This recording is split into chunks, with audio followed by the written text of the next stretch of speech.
Hi guys, welcome back to my channel.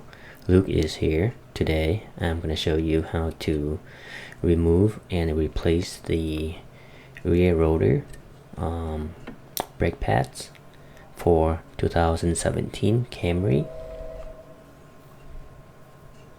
If you have a C-clamp, as you can see right there, as I push the piston back, then you're gonna remove the two caliper bolt.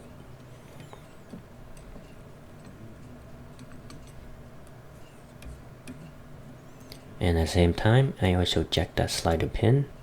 If it seized, you have to make that thing to unfreeze again, so that caliper slider pin be able to to slide that back and forth.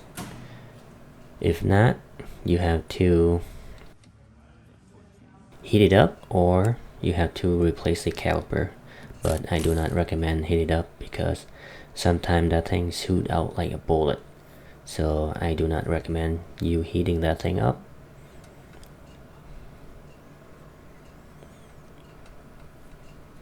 So as you can see right there, I try to cheat, but I can't cheat.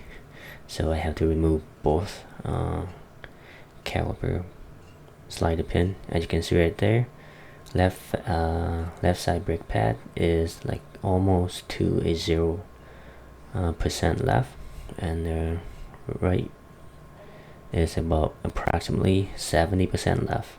No, 70% worn.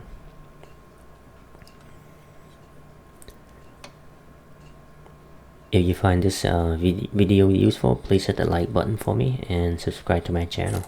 I really appreciate that. And by the way, I also have a Q&A every week.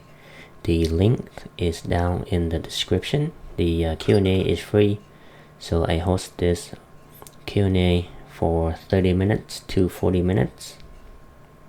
Please don't hesitate to sign up.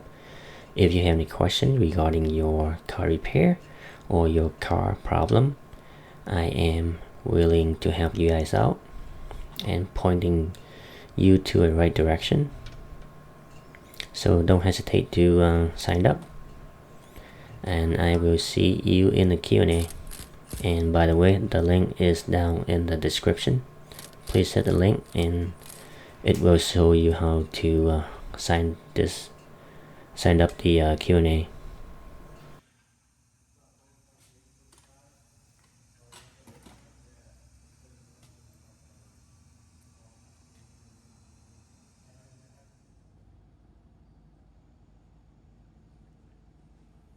Right here is kind of tricky. If you have rotors that have two holes that be able to put the screw in the bolt, as you can see right there. So this kind of minimize you from hammering the rotors, but it depends. If it come out easily, it will no require hammering, but in this case it will need some hammering slowly. As you can see right there, just a couple tap and the brake rotor come out.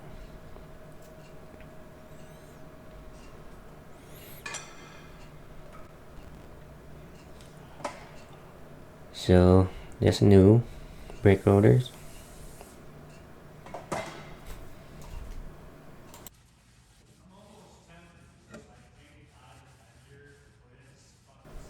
As you can see right there, I sprayed a little bit brake cleaner on the inside of the brake shoes settings. Even though I really don't know the customer using that parking brake. So it's just a habit that I clean both surfaces.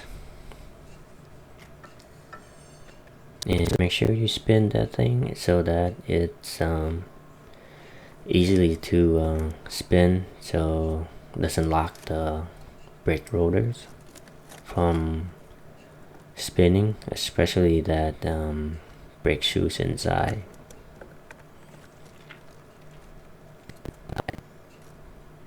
So if you have a new hardware come with the brake pads, I highly recommend you put new hardware in.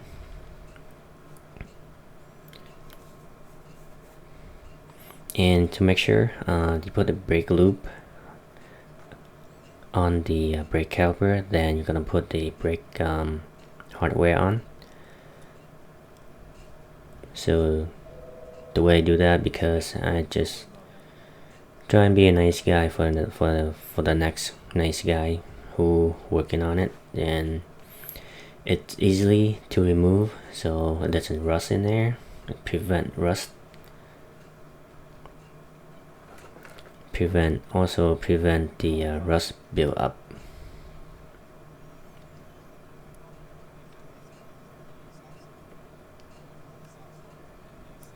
So I always install my brake pads on the bench before I put on the brake caliper, on the brake rotors.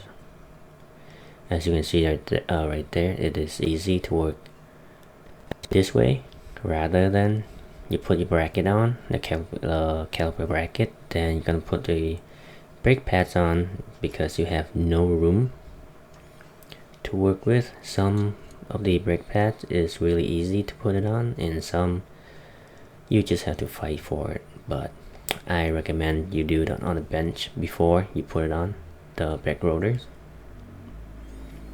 As you can see right there, is the installation is much easier once you install the brake pad on the bench.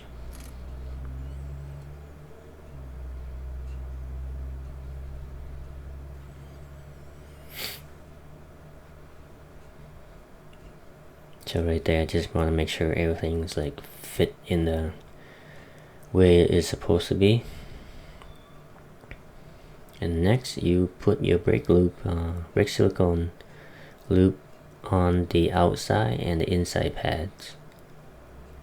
So this just dampen the noise,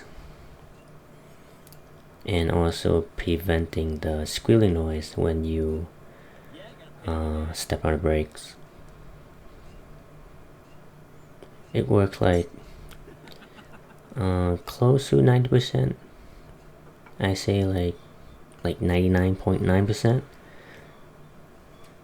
unless you have really cheap brake pads, then the noise is squealing is kind of annoying.